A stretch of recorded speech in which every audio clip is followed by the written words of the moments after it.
I get it. At the same time, I can just imagine he's probably walked into a room and said, "This ain't going to work for me. They're not going to do the hard yards. You're not going to put me over them. You're going to support the superstars over me. It's probably best we part ways." And the positive for the rest of us, anyone looking for a manager, I think one of the best talented, most talented managers in the world is now available. So, Ineos, you know what to go and do. Go and get it done. He's not moving to United, Terry. Let's not kid ourselves. Why would he move to United? No way. It would be funny. He might.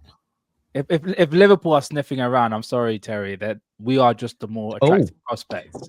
A new bit of breaking news. I swear he played for Liverpool. Alvaro Arbeloa. Barclaysman. Barclaysman. He takes over as the new head coach. Yeah, so he was Liverpool, weren't he? Yeah, 60. Yeah. And West Ham. West Ham. I just say, I do remember him. Yeah, Arbeloa has taken over as the new Real Madrid manager. Yeah, I think he was like the Castilla manager beforehand, the youth team club manager. Now he's their Liam Rossini essentially. More or less. But, yeah. But on your Real Madrid thing, Terry, I have a feeling it's just history repeating itself all over again. Like, I think like a couple of decades ago, they sold their spine in midfield back in the day with Makelele to Louis' team to Chelsea, and then everything sort of fell apart. And then that's when everything became the Galacticos, signed all these highly paid starlets across the world. It felt more like media friendly rather than the actual football club. And I feel as though history is repeating itself again. Ever since Toni Kroos left, that controller, they just haven't replaced him. And that's the issue. What I can see happening now, right, is I reckon end of the season, Arne Slot and Liverpool are going to shake hands and they're going to go, look, it's not quite worked out, because obviously after spending God knows how much money this season, as a club which, likes to say they never spend any money, they're going to basically shake hands, go, thank you very much, see you later. He's going to go to Real Madrid. He'll get his payday after 18 months. He'll go somewhere else. Xabi Alonso will go to Liverpool and build with that team.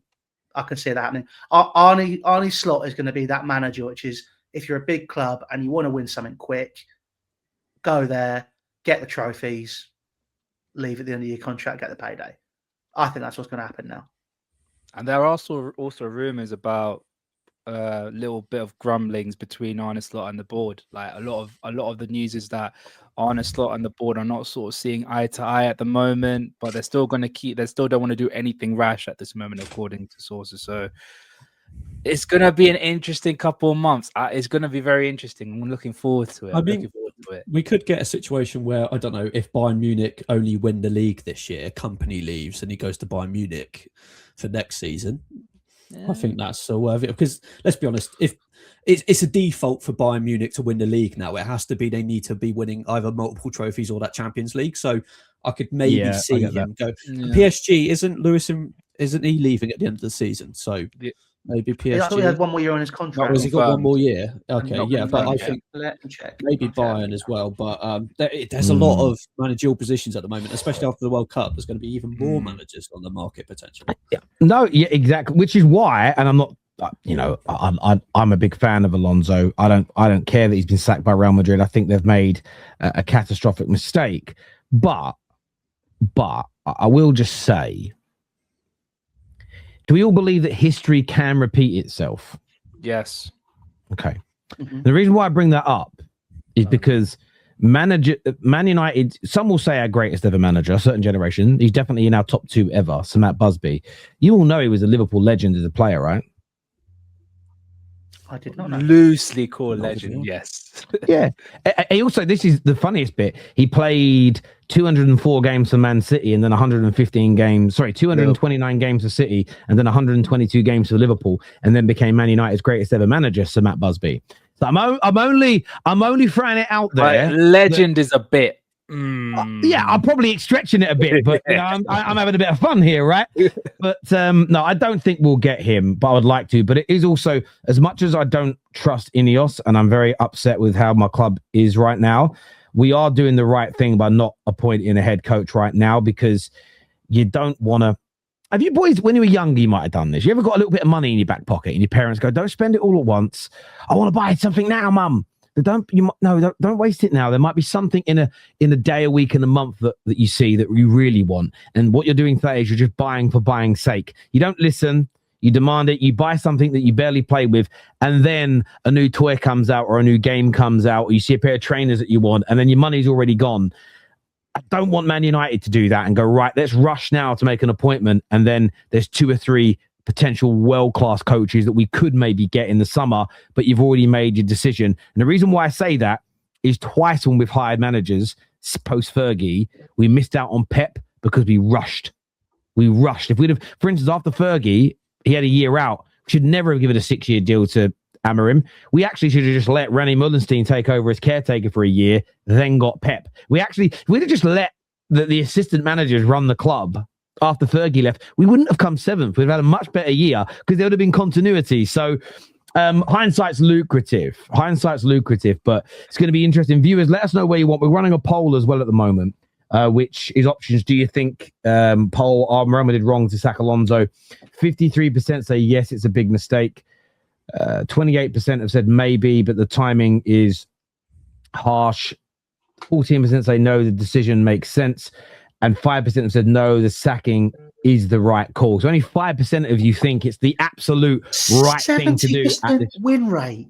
70%. I know, man. And you're sacking your manager. Oh my God! But if you heard what has been said, the fact that the main guys at Real have been complaining about this guy, you know what was going to happen. Come on, Louis. Yeah. We've seen it at your club so many absolutely. times. It's going to happen.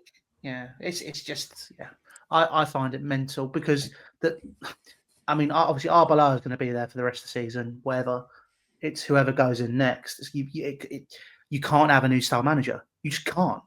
You can't. Like I hate Tacticos as it is anyway. They do my head in, especially on Twitter. But who are? Question to you though, Lou. Like, who are these non-new age man? Like, because Man United fans are asking, we need a manager. I can't think of who they are. I reckon Zizou's probably the last one. Zizou, yeah. But he's holding out for France. He'll get that France job, but I can see.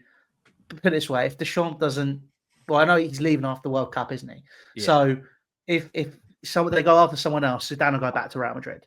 It makes sense. Like just strike. He's like their Gus Hiddink, but actual permanent manager style. It's like where David Brent says, "Go get the guitar." You know, you got obviously manager going, "Go get Zidane," sitting there straight away, being like, "It'll happen. It will happen." But, who knows? Oh, I love that. Fucking great. Love The Office. Let's do some super chats here. This says Real Madrid won't get back to the greats they once were. The decline will continue because the team's lack of team conviction and individual control. Yeah, I mean, do you see Real Madrid ever getting back to the absolute? I mean, let's not pretend they're not a very good team that's capable of winning the Champions League. It's only ever really them or Barca that ever is capable of winning their league because they have all the money. But on a European level, I just feel like, I don't know about you, Seb. I mean, your Arsenal are really good at the minute. I feel like you are better than them. Right now, if you played Real Madrid 10 games in a row, 10 weekends in a row, I would bet on Arsenal winning at least 7 of those matches. Yeah, 100%. I think it's just they just don't have that cohesion, especially having obviously those big issues between Vinny and Mbappe. It's just the big personalities in there. They will get back. They only won the Champions League against Borussia Dortmund 2 seasons ago, so it's not like they've dropped off. Like it's not like where Man United have gone to. So I think it's a bit much to say they're fully on the decline. It's just they need, obviously every team's get into a system. It's just not. They need to get a good system in there. That's why they should have kept him to try and build that out. Obviously, I've been reading some of the comments and saying one person said that the performances haven't been that good because they are in transition to a completely new style. So they just need to stick with someone, get someone in. But I think it needs to be someone that has some respect with an authority already, maybe.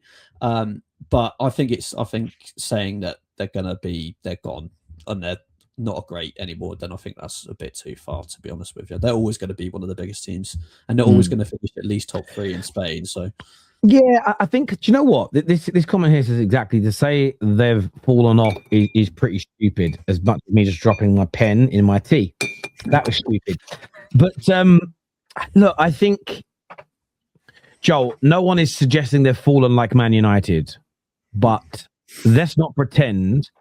Even in the last, in the year where they won the Champions League, where they beat Liverpool, you go back to that season's run, how they got through those rounds of games was crazy. You go back to 2021, 22, 23, they were winning games.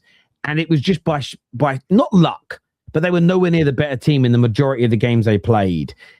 But they still had that kind of burning embers of that great side. You still had Toni Kroos there for a bit. Modric was there. Benzema was there. But as those guys have left, they're still a very good team. But I don't think you look now at this Madrid team as we did at that side 10 years ago, even the side 5 years ago. It's a shadow of that team, which you could see beating everybody. Now, I look at them and go, hard game, difficult game. But for the other top teams in Europe, the PSGs of this world, Arsenal right now as an example, even look how Liverpool have been this season. Liverpool were better than them. I know it was at Anfield, but Liverpool were better than them on the night. We cannot deny that. Barca are definitely ahead of them. And I think Chelsea have not had a good season. I think Chelsea could beat them, especially at the Bridge. I do. I think you could. Look what you did to Barca. And Barca are better than them at the moment. So yeah, but I don't think Real Madrid would be stupid enough to play such a high line. Maybe. The biggest reason we beat Barca is Hansi Flick played suicide football and lost a ban. So I mean, we were better than them on the night. But I don't even know what's going to happen to us this season. I'm here for the vibes. That's it. I think there's just an issue with La Liga in general, especially the way their money and TV rights work. The reason the Premier League is so good and why the Premier League teams have got so good is because there's so much quality through the league. Whereas most Spanish teams, they're playing bottom half of the table. It's not even really a real competition. So I think they need to sort that out. And that's why the Premier League is accelerated at such a good rate. I think Spain just need to look at themselves, because it's even like, as you said, the Chelsea game against Barcelona. I'd happily play Barcelona. Their high line is ridiculous. They concede so much XG. I don't think the Spanish teams are going to do well in Europe in general, which is a big statement to make considering their historical record there. But I think there's just an issue with La Liga in general. They haven't got as much money as us anymore, and the quality in the league is just a problem. It's going the same way of like the Serie A. I mean, I don't know